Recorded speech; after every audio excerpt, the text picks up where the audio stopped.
appelé boule baisse. C'est une enjambée là. Un jeune Pierre, comme on le dit, ce n'est pas loin. Tu enjambes là et puis tu es vite arrivé. On va au boulevard Bessieux. Oui, là-bas. Ok, nous y sommes au boulevard Bessieux. En 2003. Où devait être construit la direction générale des impôts. Sinon, l'hôtel des impôts. Les impôts, ceux qui récoltent l'impôt, ceux qui font fonctionner le pays, ceux qui ramènent un peu l'argent dans le budget de l'État. Ils recueillent ici, ils recueillent là, ils recueillent là. Omar Bongo en 2003 avait dit, vous travaillez dans des conditions difficiles. Il faut que vous construisez un hôtel, quelque chose de digne qui représente le travail que vous faites. Oui. De 2003 en 2005, Michel Pega, directeur général des impôts, parce qu'avant, ce n'était pas les impôts, c'était la contribution directe et indirecte, et puis on avait la conservation foncière à part. Donc on mélange tout cela. Le premier directeur général nommé, c'est Michel Pega. Alors lui, il décide de prendre le projet d'Omar Bongo et de le construire, de le mettre en branle, comment dire, vous pouvez me prêter le mot, cher monsieur, au lieu de me regarder. On va dire, de le matérialiser. De le matérialiser, merci. C'est ça que vous savez, un certain âge. De le matérialiser. Il le matérialise en construisant le centre des impôts des grandes entreprises à glace. Il construit un centre des impôts à Ovendo, en face de la pédiatrie. Et puis, il trouve un terrain sur le boulevard Triomphal. Non loin boulevard Bessieux. Excuse-moi, voilà, je t'ai suivi. Au boulevard Bessieux. Non loin du site où est construit désormais la mairie du deuxième arrondissement. En face de l'entrée des sapeurs-pompiers. D'accord. Les études sont faites. Oui, je me retrouve. Les études sont faites. Il y a de l'argent disponible. 25 milliards. 25 milliards de l'argent disponible pour construire l'hôtel des impôts. Chiffre choc comme d'habitude. Omar Bongo décède entre-temps en 2009.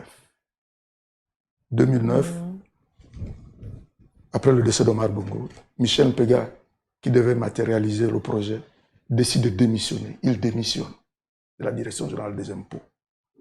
Parce qu'il construit ces centres que je vous ai cités avec quelqu'un qui suivait sa politique.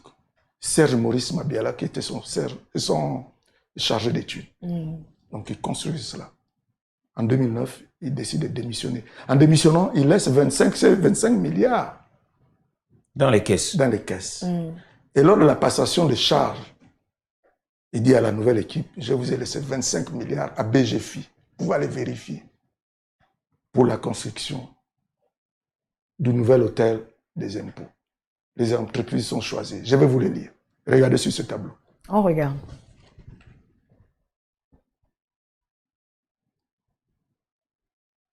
Il y a d'abord un premier travail, le travail d'exhumation, parce que nous sommes là sur un cimetière.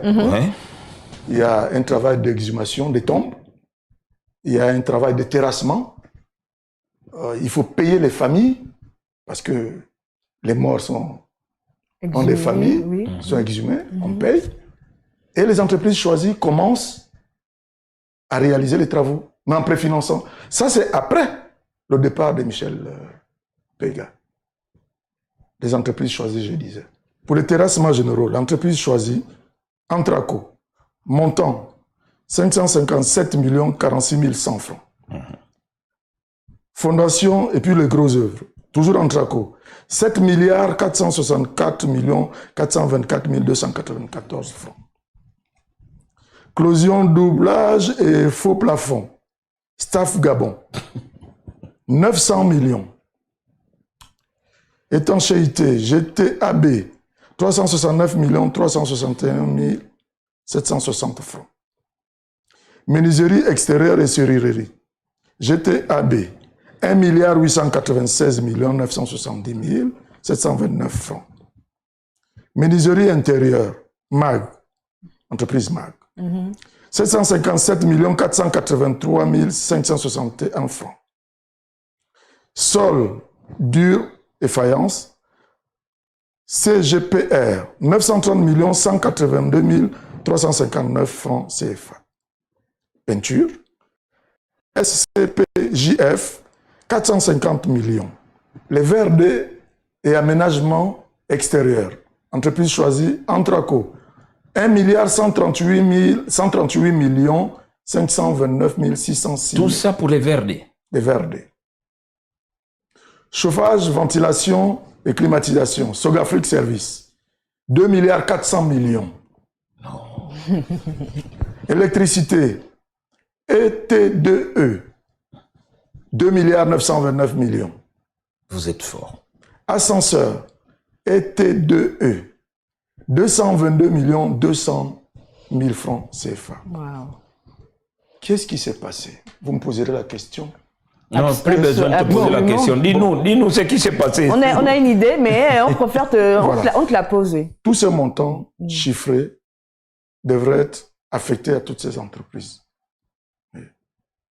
Les entreprises qui avaient préfinancé n'ont pas reçu cet argent. Du coup, le projet s'est arrêté en route. Mais bien sûr. Et donc, où étaient passés les fonds? Question. Reposez-moi encore la question. Où étaient passés les fonds? Question. Aujourd'hui, qu'est-ce qu'on constate sur le terrain? C'est qu'il y a des travaux qui reprennent, mais des travaux qui ne ressemblent pas aux travaux entamés dès 2009. Qui donc a récupéré le terrain de la Direction générale des impôts? Est-ce une personne physique ou est-ce la Direction générale des impôts elle-même? Mais tel que vous le voyez sur ces images, ça m'étonnerait que ça soit... Il y avait des fondations à l'endroit. Oui, il y a eu un commencement de travaux. Oui. Et là, sur ces images, vous constatez qu'il y a encore des fondations. Mais qui ne ressemblent pas à un travail sérieux. Oui. À ce qu'il semble, un individu aurait récupéré le titre foncier de la Direction générale des impôts. Qui est-ce? Est-ce que ce n'est pas celui qui a détourné les fonds, qui cherche à rafistoler pour rattraper? Tel que c'est parti, ce n'est pas pour rattraper. C'est une récupération. Comme pour la plupart des projets de l'État, où ce sont des individus physiques qui récupèrent les projets. J'espère qu'on ne dira pas que nous en faisons un peu trop. N'allons pas trop vite en besogne. J'espère qu'on ne dira pas que nous sommes instrumentalisés, qu'on nous a envoyés. Non, non, pas du tout. Ce sont des projets de l'État gabonais. Ce sont des projets qui devraient embellir les conditions de travail des compatriotes et qui devraient embellir le visuel, le physique de la ville de Libreville.